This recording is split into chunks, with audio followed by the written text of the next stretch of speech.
Ar norėtum kiekvieną dieną jaustis laimingesnis, džiaugsmingesnis, jausti dar didesnį dėkingumą ir įkvėpimą savo gyvenimui? Jeigu taip, turiu tau pasiūlymą. Yra tokia praktika, pavadinkime ją palaimos skleidimu, palaimos šiltų jausmų skleidimu. Šią jau darau turbūt 2 metai. Jis yra nuostabiai paprasta, nuostabiai gili, jautri ir užtrunkanti nuo 5 iki 10 minučių padaryti. Iš esmės tai yra tiesiog palaimos skleidimas savo, gamtai, aplinkai, namiškiams ir taip toliau. Kažkada jau esu apie ją daręs video.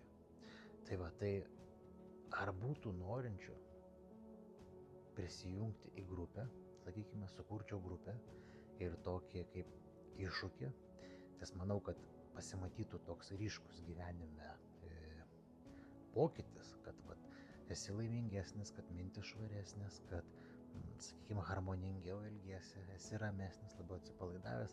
Manau, jau po kokio man pradėjo matytis didelis pokytis jau po 1 mėnesio. Tai pasiūlymas skambėtų taip: ar norėtumėt sudalyvauti tokiam iššūkyje, sakykime, 30 dienų, kuriame reikėtų kiekvieną dieną, visi susijungtume į grupę, vienas kitą palaikyti, sakykime taip, ir reikėtų skirti tas 5 arba 10, nuo 5 iki 10 minučių ryte atlikti tą, sakykime, palaimos skleidimo praktiką, kaip meditacija, praktika, sakykime taip, ramybėje. Tai jeigu būtų norinčių, komentuokite po šio video noriu. Tikrai sakau, ta praktika yra žiauriai paprasta, bet labai gili tokia, sakykime, atverianti vidų.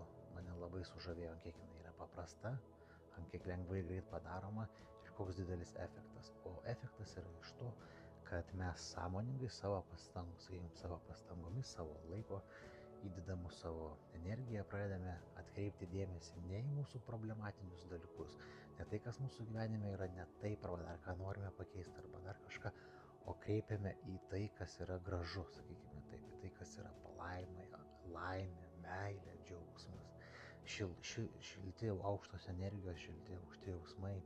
Ir automatiškai, kadangi mes pradedam į tai kreipti dėmesį, mes pradedame to ir pritraukti pas save daugiau, pamatyti daugiau savo gyvenime, pamatyti daugiau harmonijos, pamatyti daugiau, sakykime, nuostabių dalykų savo gyvenime, kurie yra, tik mes juos nebūtinai pastebime.